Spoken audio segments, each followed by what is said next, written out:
अंधेरे की आड़ में एक तेज रफ्तार लॉरी सड़क से उतर गई और एक रिहायशी घर से टकरा गई। लॉरी की टक्कर इतनी जोरदार थी कि परिवार का घर तबाह हो गया।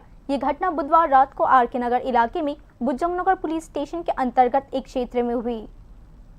आधी रात के सन्नाटे में एक पूरी की पूरी लॉरी सड़क से उतर गई और सीधे एक घर में घुस गई। तेज रफ्तार से चल रही इस वाहन पर ड्राइवर का नियंत्रण नहीं रहा और उसने टीन के बाड़ और सुपारी के साथ पेड़ों को तोड़ते हुए मालिक के कंक्रीट के घर को बहुत ज्यादा नुकसान पहुंचाया। गनीमत रही कि दुर्घटना के समय कमरे के अंदर कोई भी मौजूद नहीं था, जिससे घर में रहने वाले लोगों की जान बच गई।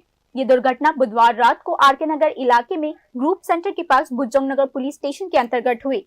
घटना की सूचना मिलते ही पुलिस स्टेशन से पुलिस कर्मी मौके पर पहुंचे। क्षतिग्रस्त घर के मालिक का आरोप है कि लॉरी का ड्राइवर नशे की हालत में था।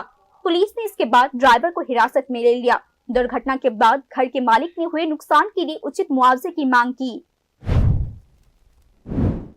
গতকালকে 10:30টা এমন টাইমে আমি তো এখানে ব্যবসায়ী এমন টাইমে দোকান বন্ধ করতেছি। এই সময় আওয়াজ শুনছে আমার বাড়ির দিকে, হঠাৎ করে একটা পাঞ্জাবের দিকে আমি দৌড়াইয়া সঙ্গে সঙ্গে আয় পড়ছে। তারপরে দেখছিলাম আমার এক সাইডে ঘরটা পুরো ড্যামেজ করে দিয়েছে। এমনি বাড়িতে কেউ ছিল ভিতরে? বাড়িতে যারা ভাড়াটিয়া থাকে এরা তো গতকালকে ওই সকালে গেছিলাম, থাকলে তো মানুষ মারা যাইতে হলো শুনেছি। बुजुर्गनगर पुलिस ने इस घटना में शामिल वाहन को जब्त कर लिया है। दुर्घटना के संबंध में मालिक ने दर्ज एक शिकायत से जांच शुरू कर दी गई है। Bureau report, news now.